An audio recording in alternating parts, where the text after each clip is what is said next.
All eyes were on Intel this week after the company announced several major announcements, including the separation of their Foundry business, a major multi-billion-dollar deal with Amazon.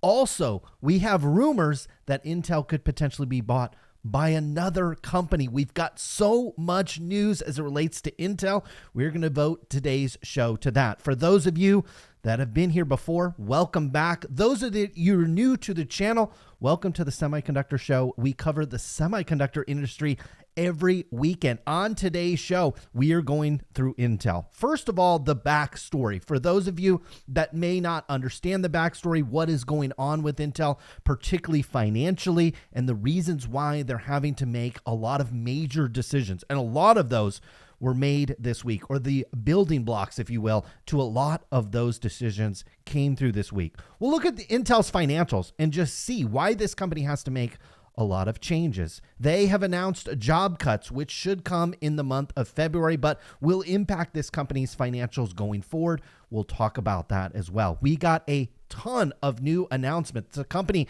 just qualified for $3 billion more of taxpayer funding under the CHIPS Act. They also lost some contracts for the PlayStation 6, which is, I assume, an upcoming console from Sony. I'll show you, though, that's not a really high profit margin business, and so maybe not that disappointing for Intel. They gave a massive Foundry update, a memo from Pat Gelsinger, which went on and on and on.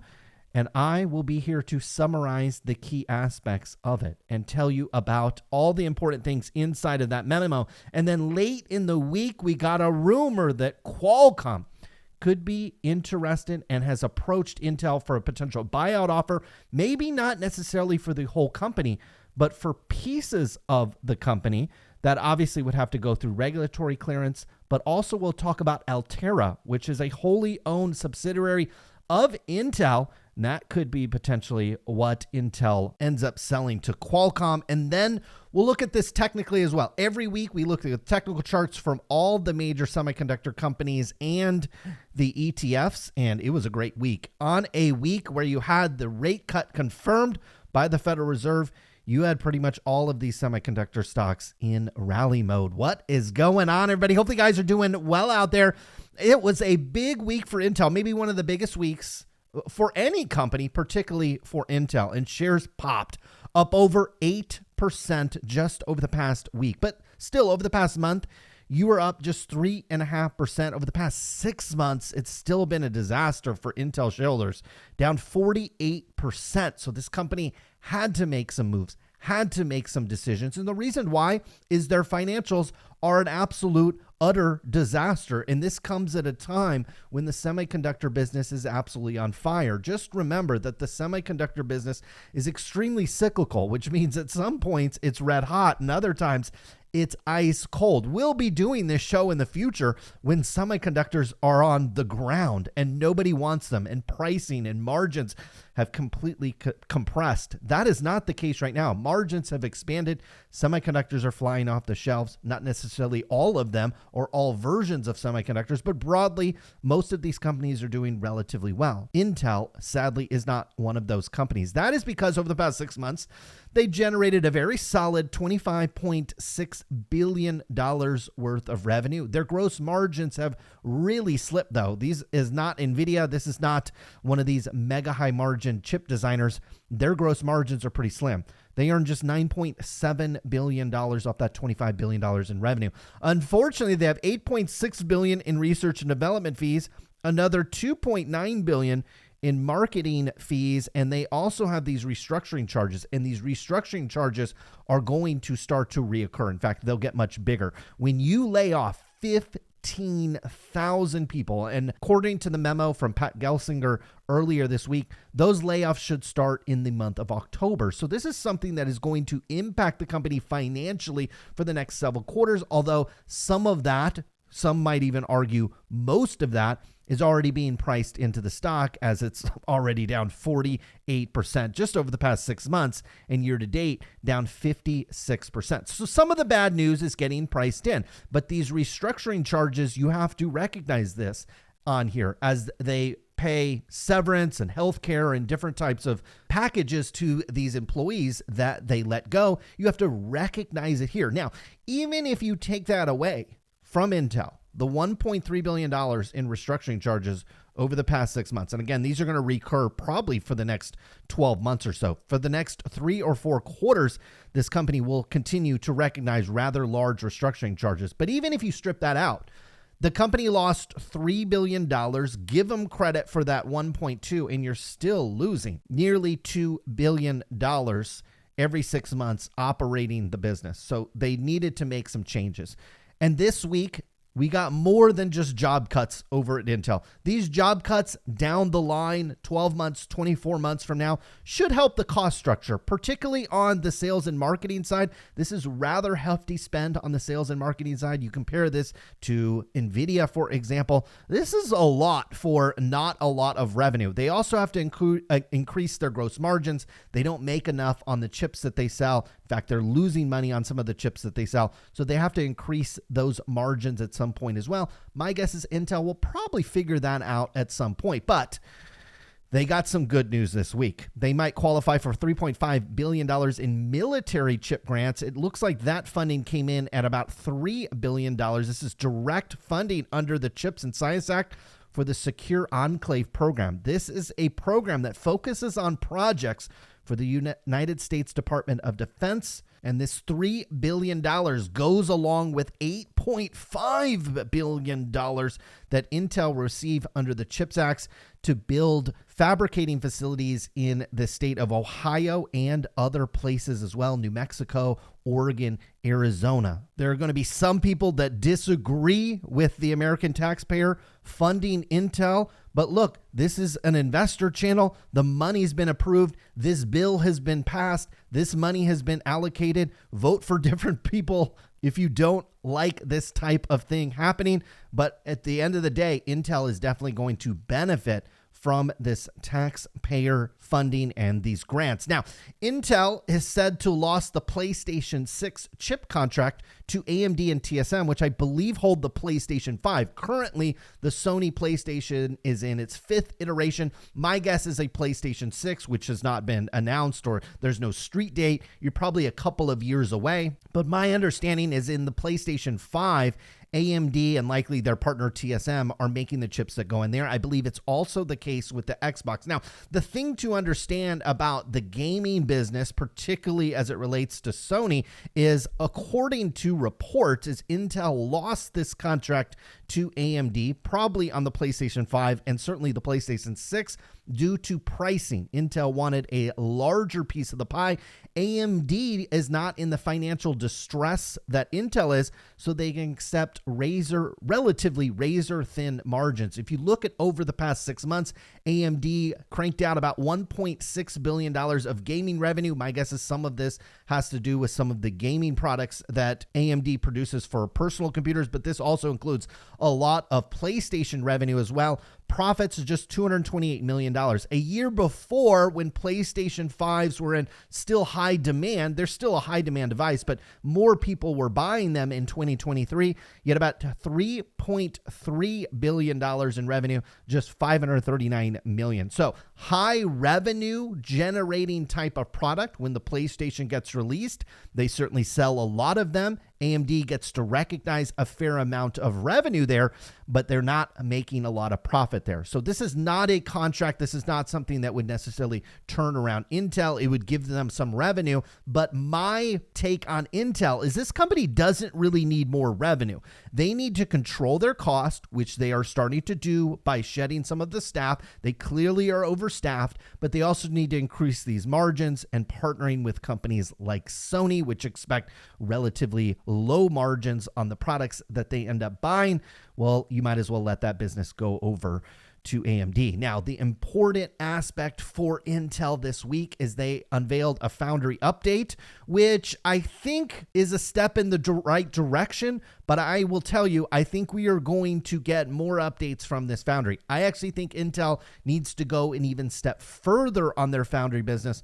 Talk about that more here in a second. They also announced an Amazon deal, which I think is fantastic for this company. Probably relatively low margins. We'll talk about that here in a second. But they also are pausing their Germany and Poland plants, which should help from a CapEx perspective, because not only is this company losing a fair amount when it comes to just operating profits, you look at net income, you look at cash flows over at Intel, and it's really, really, really rough. In fact, I'll slide down here just to show this to you. Here's the cash flow statement for Intel over the past 6 months. Your current quarter or your current 6-month period of time is on the left-hand column. You see the net cash provided by operating activities, which is the net cash generated by operating Intel, selling computer chips, manufacturing them. They made about $1 billion, which is great for you and I. We would definitely be balling out at the Wynn or the Aria in Las Vegas if we had $1 billion in cash flow over the past 6 months.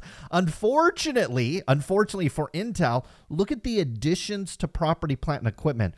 Just over the past 6 months, they spent $11.6 billion building out fabricating facilities across the world. And so pausing those plants in Germany and Poland, looks like you got at least a 2-year pause on that, should help shore up a little bit of the cash flow. Some of the grant money coming in from the United States government for the ones here in the United States should help to a little degree, but you still have a wide gap between operating cash flow and CapEx spend over at Intel, which is not going to necessarily be closed right away. And so this company is going to have to continue to execute and I think make some relatively tough decisions. So you got a long message from Intel CEO Pat Gelsinger. This is what's needed. He is showing me that he is doing stuff, and that is good. That is good. If you own shares of Intel, you are clearly probably down on these shares, and you do need the CEO to start acting, and that is what he did. This week, he said, we plan to establish Intel Foundry as an independent subsidiary inside of Intel. Now, if you are not aware of how the chip industry works, most chip companies are actually chip designers. NVIDIA does not actually manufacture the chips. AMD does not actually manufacture the chips, although I believe they owned Global Foundries several years ago, so at one time they actually did. What they do is they design the chips. Then they call their buddies up over at Taiwan Semiconductor, and the two companies actually work hand in hand. It's not that NVIDIA designs the chip and just presses a button on an email, sends the design over to TSM, and they start making the chips. My understanding as these two companies work hand in hand, and it's way more of a partnership than NVIDIA designing the chips and TSM manufacturing. It's actually both companies coming together on a final design, and the two companies work very closely. Both employees of each companies work very closely together to finally get the design out into the public, particularly when it relates to bleeding edge, leading edge chips, trailing edge chips, stuff that goes into remote controls and stuff like that. It's probably more of a set design at this point. But when we're talking about the cutting edge chip, the two companies actually worked well together. So you can understand Intel's in a weird position because they're a competitor to AMD. They're a competitor to Qualcomm. They're a competitor to NVIDIA as well, to a lesser degree. So are those companies going to be comfortable working hand in hand with a competitor to manufacture the chip? The answer to that question is no. The answer to that question is absolutely no. And so as they plan to establish Intel Foundry as an independent subsidiary inside of Intel, this is still probably not the separation some companies are going to want. The CEO of Intel says it provides our external foundry customers. Again, he's talking about AMD, he's talking about NVIDIA, he's talking about Amazon, which we'll talk about here in a moment, talking about Qualcomm as well, and suppliers with a clear separation and independence from the rest of Intel. So what he's finding is they are not getting enough customers coming to them because those customers fear if they work too closely with Intel, well, Intel will all of a sudden maybe have magically discovered some of the intellectual property which makes AMD's chip designs work, make NVIDIA's chip designs work, make Qualcomm's designs work. They'd much rather work with TSM, who is not trying to design their own chips and compete with them on that sense. They're just working with them to manufacture these things. I think this is the step in the right direction, but at some point you need a complete spinoff of the Intel Foundry business and call it something else. Take the Intel name off of it, call it something else, United States chip manufacturer or whatever you want to call it. And that is what the road we're going to. I think this is a small step in the right direction.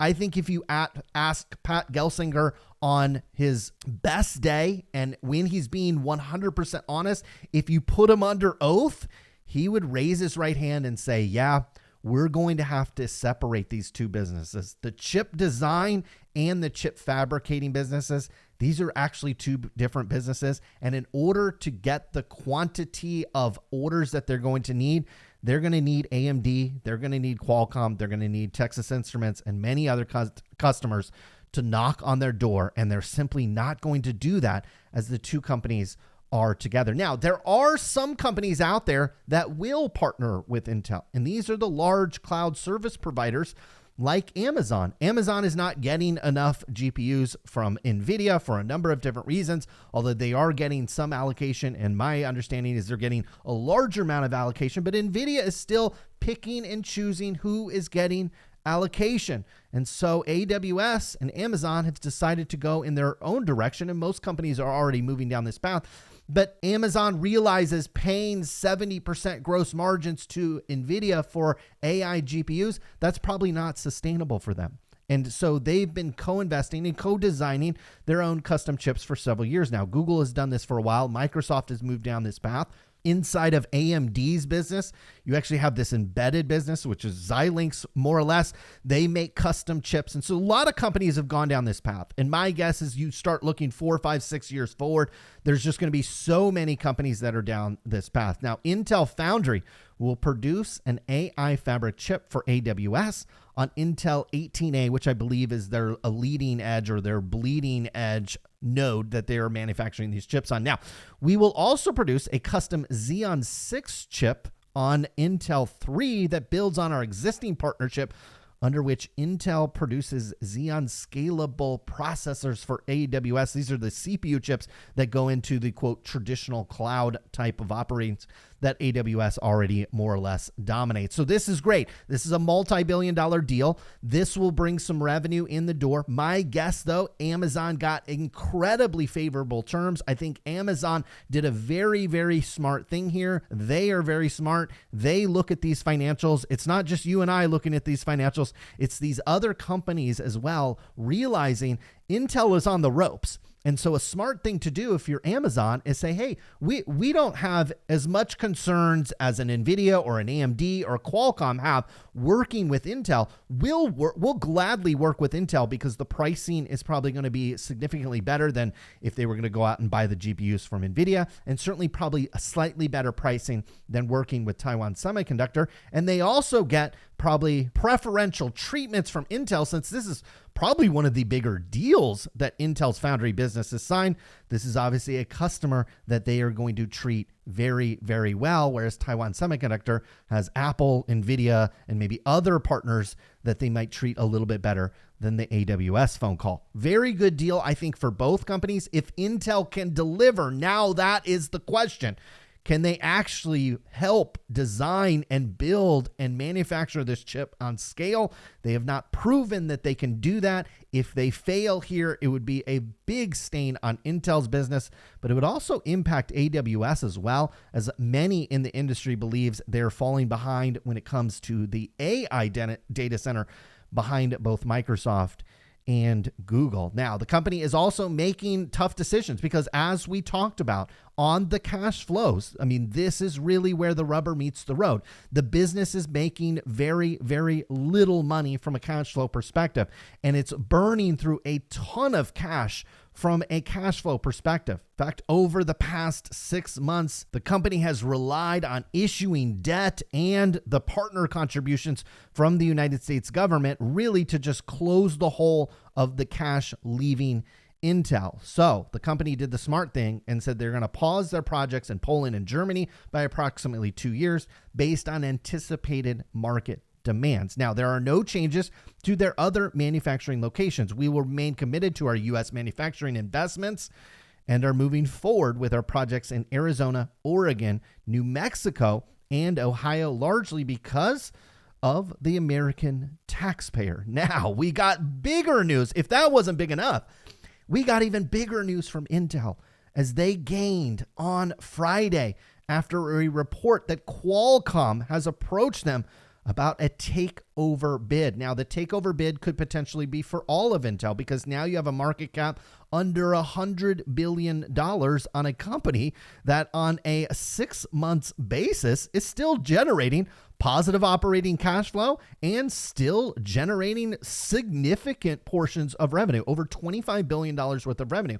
You stretch this out to a 12-month period, you're doing $50 billion worth of revenue over at Intel, and they're trading at a $93 billion market cap. So you're trading at 2 times sales. Now, they don't have any earnings, and that is why the forward price to earnings multiple is 84 on this one. And my guess is when the financials come out for the next couple of quarters on Intel, that price to earnings is going even higher because this company is just not going to turn it around on a dime from the profit perspective. And so Qualcomm could want to come in here and take over the whole thing, but a lot of people bringing up the unlikeliness of that happening. That is because you have these regulatory bodies. These are the people that you vote for every November, or depending on where you live. In China, I don't know if you actually vote there or if your vote even matters, but you have regulatory bodies in China, here in the United States, that would likely not allow Qualcomm to buy all of Intel, but they are pieces of Intel that can be bought. And one of those is a company called Altera. Inside of the press release and the memo that we talked about from Pat Gelsinger, down towards the bottom was actually an interesting footnote. And he says, we are working to carefully manage our cash as we meaningfully improve our balance sheet and liquidity. Because we talked about it. It's a disaster over at this company. Here's their balance sheet. And yes, they have a fair amount of cash still sitting on the balance sheet. You've got about $28 billion sitting there, but you scroll down here to debt and you see you have $48 billion sitting down here, and you've got short-term debt due here pretty soon at about $4.7 billion. So this company is upside down from a debt to cash on hands. Now, when you include total other assets, including their property, plant, and equipment, which Intel values at over $100 billion, well, this is what companies are seeing. They are seeing a company's market cap on Wall Street at $100 billion. The company on their own balance sheet actually values just the property, plant, and equipment at $103 billion. Now, you have to minus off the fact that they've got over $52 billion of debt due at some point. And so here's what you would be buying if you bought Intel. Now, Qualcomm could potentially be interested in Altera. And Altera could be worth, according to some analysts, about $18 to $22 billion. For a side note, Intel paid about $16.7 billion for the asset in 2015. So they will be selling it for a, quote, profit, but there was probably a lot of things they could have bought in 2015 that would have gone up a lot more than the Altera investment. But either way, it appears that Intel could sell all of Altera. That is something that could probably get through regulatory bodies, maybe potentially to a Qualcomm. Analysts believe that Qualcomm would be interested in Altera. The other thing is Altera could be going to the IPO market, which if you have continued to have a hot IPO market, well, Intel will sell a portion of their stake in Altera. That will help them raise some money. I believe they still retain some of the Mobileye stake, but those shares have obviously tanked over the past year as well. And so there's less money to be had there. So there are some options for Intel. You are getting some funding coming in through the CHIPS Act. My guess is you're getting to the end of what they'll actually realize from this contract. But you have new announcements with AWS. This should bring in some money as long as Intel is able to deliver. And it also appears the company is absolutely starting to shop some of its assets. Could be shopping the entire company, but from a regulatory perspective, those things are difficult. We do have elections coming up here in the United States, depending on who wins, who has control of the House and the Senate.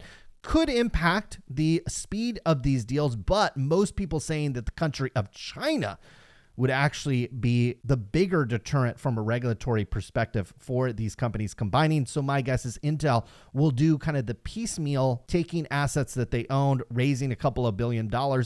These things will help in combination of cutting the staff. Hopefully, when we look at Intel's financials, I think we're still probably about 3 quarters, potentially 4 quarters, which would be a full year away from these financials actually turning around. They are going to be particularly ugly for the next couple of quarters. But the thing about Wall Street is they actually understand this and they will price some of that in, and some of that has already been priced into the stock. How much? We'll certainly have to wait until those earnings days when Intel announced earnings and see how much Wall Street either likes or loves or hates those financials. So that was Intel. It was a big week for news for Intel. Very entertaining, interesting story. One that we'll continue to follow on the Semiconductor Show probably every week going forward. Now, to the technical segment where we're going to look at these charts, because these charts are looking absolutely fantastic. The SOXX ETF bounced off the most logical area that we've been following from a pattern perspective really since October of 2022. Now, the longer term trend is still this purple line. So we're still relatively overextended. But like I said at the jump, I tell you what, semiconductors is a cyclical business. It gets hot and it gets red hot. And right now it's pretty hot. And so you are continuing to trade over the historical trend. This one looks like it wants to continue to work its way back up here, maybe at least to the middle of the channel, back into the 250s. The SMH ETF also looking very beautiful. Found support in the middle of the channels. That is why we divide these channels in half. And the SMH ETF is actually on a much more beautiful trend line. We'll change this to a weekly view so you get the full picture of it. We've been channeling up really, since December of 2012, when can't remember what I was doing in 2012, but I wish I would have bought some SMH ETF shares. We divide these channels in half with a light green line that can be a light buying area. You are strongly buying these things when they get down to the green line. And if you are not a buy and holder forever, you can sell as you approach the red line. That looks like, to me, we're going to make a new higher high on this one. This would take you back into the 290s. Now, NVIDIA still looking absolutely fantastic. There is a longer term trend intact, but I've been more focused on this breakneck trend that we are in, represented by this purple line. Really, technically, we can make it a dark green line. That is your buying opportunity. Wouldn't actually blame anybody for buying NVIDIA at this level. We'll change this back to a daily view. It's absolutely looking fantastic. This is why at least a week or so ago after earnings with NVIDIA, I did buy shares, and so far those are performing because this is the trend that I think is still intact. You would like to see NVIDIA make a new higher high, somewhere north of 147 or higher.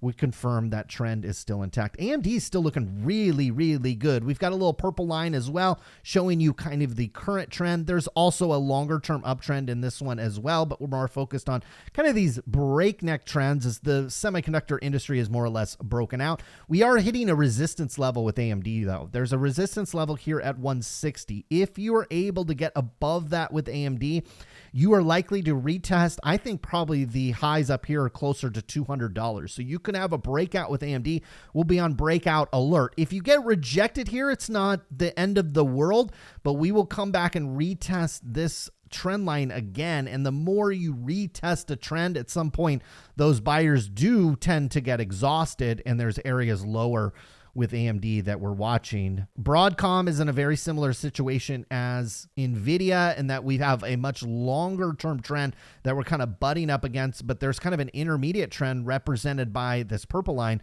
that we are holding. Now, with both NVIDIA and Broadcom, you would like to see a higher high being made because right now we're in a micro trend of lower highs. That is, means buyers are not stepping in at a higher price, but it looks like to me, if you can continue the rally that we had this week, as long as you retest the highs back up here at 183, that's probably good enough from a technical perspective. Now, Intel, which we spent most of today's video covering, we'll have to switch this back to a weekly view because you've got really an ugly chart for Intel, but you are finding footing. There are people buying the shares down here at $19, $20 per share. If you want to jump in on Intel, you want to buy before the news kind of gets baked in, the turnaround actually happens. Wouldn't blame anybody actually for doing that. It's not something that I would do, but you are your own investor. You should make your own decisions. You might have a better sense of this than I or other people in the market. I would want a stop loss on this one below the previous lows. So somewhere in the 18.5 range. You might round it up to maybe $17.99 or something. Somebody might come in there at $18 and pop this one. $17.99. You would not want to see this retest those areas. I think you're coming all the way down to the teens, maybe even to the tens on this one if you retest that level. But there's certainly some demand for Intel at these levels. Again, if you buy into a turnaround, this is not like buying NVIDIA. This is not like buying Apple. This is buying a turnaround story, and the turnaround is in place. The CEO made some decent steps this week, kind of communicating the turnaround. But it's one thing to communicate a turnaround. It's another thing to actually do it. And from a financial perspective, there's still a lot of pain coming for this company. And obviously from an employee perspective as well, the morale at this company is going to be relatively low heading into the holiday season. If the company can turn it around, much higher prices are coming. If it's all talk and all smoke and mirrors, much lower prices are coming. We talked about Qualcomm potentially bidding for Intel. It did send shares of Qualcomm lower, but they're in this beautiful uptrend. We're still above an area where I'd want to step in on this one, but get further pullbacks in Qualcomm. Anything south of 150 is probably a decent deal there. TSM is still sitting pretty no matter what happens with Intel and their foundry business. I just believe that there's not going to be that many people switching over to Intel, at least in the shorter term, probably even intermediate term. This company's looking absolutely beautiful. We just confirmed a new higher high. This trend is still intact.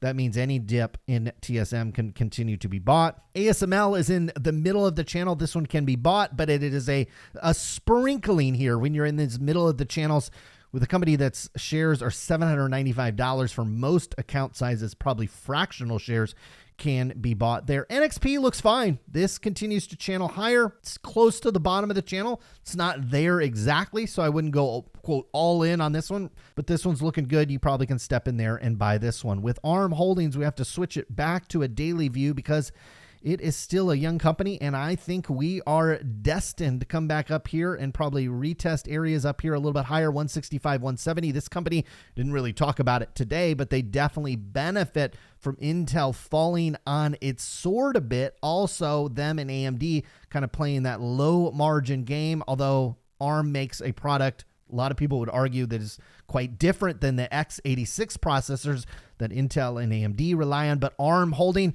very much looking healthy at these levels. SMCI is finding some footing here. That is good. Little bit of consolidation, more or less though, in no man's land from a technical perspective.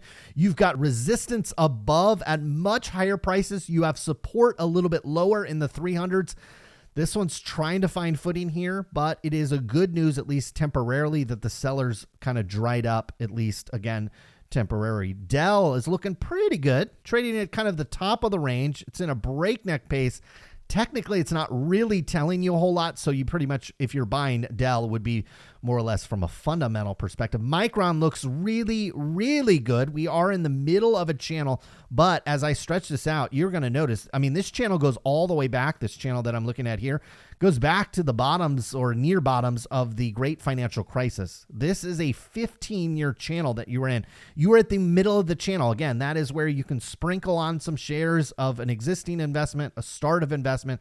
This looks very good. Memory has no doubt a big role in AI, and from all the research that I'm sure you've been doing and I've been doing, memory is just going to become more and more in demand, and Micron obviously being one of the 3 leading memory companies. Now, Lam Research, that is a buying spot right there. You are on this longer term trend that has been intact since 2018. If you buy these levels and you don't want to see yourself get whacked, well, there's some support resistance down here, maybe $100 lower. You wouldn't want to see get below that. But this one looks like, to me, if this trend stays intact, you are likely to bounce here and make a new higher high. That would take you from 778 to like over 1,000. So you got some upside there. And then finally, Applied Materials above trend, but you've just confirmed a new higher high. So that is good. As you continue to walk back with AMAT, you probably can divide these trends in half, find some support here. You're close, but we'll alert you when you're even closer, folks. That was the Semiconductor Show for Saturday, September 21st. I'll be back next week. Links down in the description to the newsletter. Make sure you subscribe. Would love to see you over there. It is free of charge. Social media accounts as well. Don't forget to like the video. It really helps when you like the video, and subscribe to the channel if you want to receive more content and hear from me every single week. That was the show for today. Enjoy your weekend and good luck with your investments.